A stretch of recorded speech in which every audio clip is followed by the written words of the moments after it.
It was in early November of 1997 that a series of very strange sessions led a child psychologist in Maine to contact the authorities. It began when a patient of his began telling him about one of their friends. This friend being imaginary as far as both the psychiatrist and the boy's parents were concerned. He called his friend Mr. Smile and would talk about him at great length during some sessions. The boy called Mr. Smile both because he would always be smiling and because when he was around the boy, said everything felt happy. He said that there was a feeling of everything being okay. The boy in question was being treated for serious issues to do with anger and depression, but when Mr. Smile was around, he said that all anger and the sadness seemed to just disappear. He said that Mr. Smile wouldn't speak, but rather just stand there at the foot of his bed. He smiled like candy floss, and just by being there, he made the boy feel calm and safe. The psychiatrist assumed this imaginary friend was some sort of coping mechanism the boy had developed to deal with the problems at home that had led to this violent temper, and thought nothing much of it. Until another patient, a girl about 9 years old, also began talking about her imaginary friend, Mr. Smile, and then a boy of 7, and then a boy of 12, and then a girl of 11.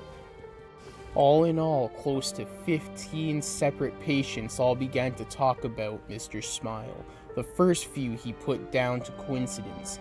After all, many children have imaginary friends, and the name and description of Mr. Smile were just generic enough that it didn't concern him too much at first. But as more and more of his patients told him about Mr. Smile, he began to grow concerned. He asked for more details. Every single one of them described him the same way, using the exact same words. Now, there was no way that all of these children could be in contact with each other. 5 of them, for instance, were currently being homeschooled, and according to their parents, when he spoke to them, never really even left the house, except when it was to accompany them on shopping trips and the like. There was no way that every single one of these kids could have rehearsed or prepared their statements together, which led him to a deeply disturbing conclusion. He spoke privately with each of the children's parents one at a time. He avoided disclosing too much information, but told them that something troubling had cropped up in multiple sessions with various patients, and that he believed that there was a chance their child was at risk. He asked for their permission to discuss matters with the authorities, and the parents gave their consent, provided they were kept in the loop as to what was going on. And so, over the course of the next week, the police came and talked to the children about their friend. They asked for details about his appearance, which they couldn't seem to describe apart from the smile and that he was not like them. How he got into their house, anything he said or did while he was there, because by this point the psychiatrist, the parents, and the police were all convinced that Mr. Smile was quite real and quite dangerous. The authorities had checked to make sure there were no known predators living in the area, which they had confirmed was not the case. But it was quite clear that whoever this Mr. Smile was, he was a real person who had been sneaking into the homes of these children at night. None of the children claimed to know how he got in. They said they would just wake up and he'd be there at the foot of their bed. Sometimes they said he'd be singing something, but not in English. It sounded like a lullaby, they said. It made them feel safe. Finally, the children were asked to draw Mr. Smile, and they couldn't put it into words how he looked. Each and every one of the children picked up a red crayon and proceeded to color in the entire page until it was just a rectangle of red. When asked about this, they insisted that they had drawn Mr. Smile. When asked where his head, arms, and legs were, they would insist that they had drawn those. They claimed that they had drawn a perfect picture of the man at the foot of their bed, and when they were told that they had simply colored in the page and not drawn anything at all, they became deeply angry, feeling that they were being accused of lying, and insisted that what they had drawn was a picture of the man they had seen. Acting more on a hunch than anything else, the psychiatrist decided to show one of the colored-in rectangles to the various children and ask them what it was. Each and every one of them, with no knowledge of what the picture was supposed to be or who had drawn it, with no knowledge of the other children that had been spoken to about this subject even existed, replied that it was a picture of Mr. Smile. Cameras and baby monitors were placed in the children's rooms so that they could be monitored.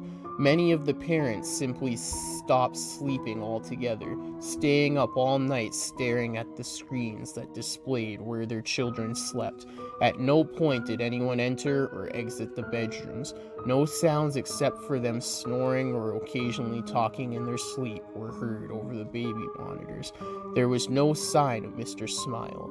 After almost 2 weeks of this, many of them began to doubt that Mr. Smile had ever existed.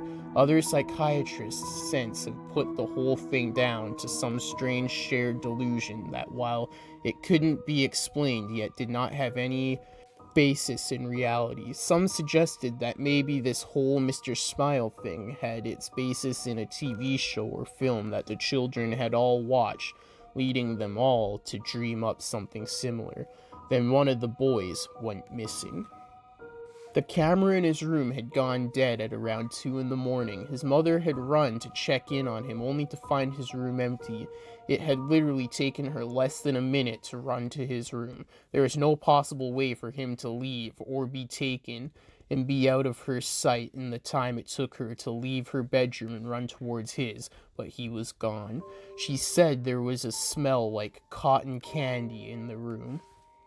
The search for the boy turned up nothing. No one had seen anything strange or unusual around the home before or during the disappearance, and no trace of him was ever found.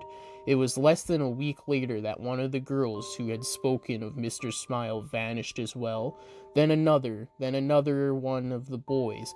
One by one, each of them began to disappear, until only 4 remained. The 4 remaining children began to talk about how Mr. Smile and his friends were going to take them away soon. When asked about these friends, they talked about how Mr. Smile lived with the other smiling men in the happy place, and that he would take them there soon. They said that there was a lot of people there already, and that in the happy place everything was beautiful. They said that they knew about it because Mr. Smile talked to them in their heads, because he couldn't talk like other people did, and that he would show them pictures in their heads of the place they were going. Things began to get increasingly disturbing. After a few weeks, the children began complaining of headaches and nausea.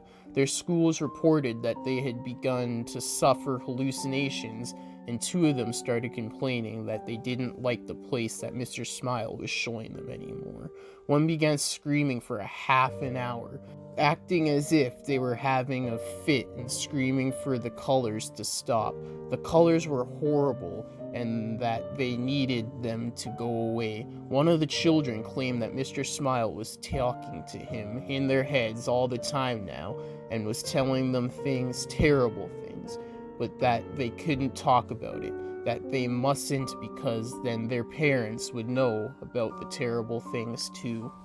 The psychiatrist asked them to write down what Mr. Smile was saying, promising that they would show it to no one, managing to gain the trust of one of the boys enough that he agreed. The contents of the book are known only to him and the authorities, but whenever anyone involved has been asked about it, they get really quiet and quickly find an excuse to change the subject.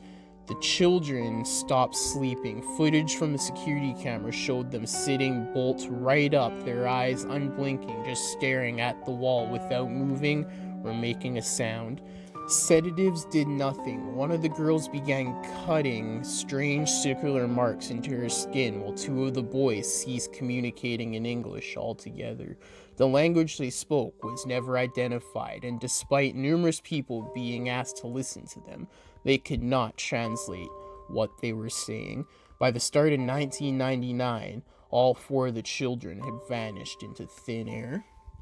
There was no trace of who took them. Searches have turned up nothing to this day, with no indication of where they are or if they're even dead or alive. No suspects have ever been found either. All four of them appeared to simply vanish into thin air, much like the others, all whom also remained missing. Their disappearances unexplained. Hey guys, thanks for listening to today's Creepypasta, and I hope you enjoyed. If you did, like, comment, subscribe, and share for more. Hit the bell notification when you subscribe and select all to get all notifications whenever I upload. I upload 6 days a week, Monday to Saturday, at least one video a day. Also, go follow all the social media accounts. They're in the description below. Also in the description below is a source to the creepypasta and the music used, so go check those out.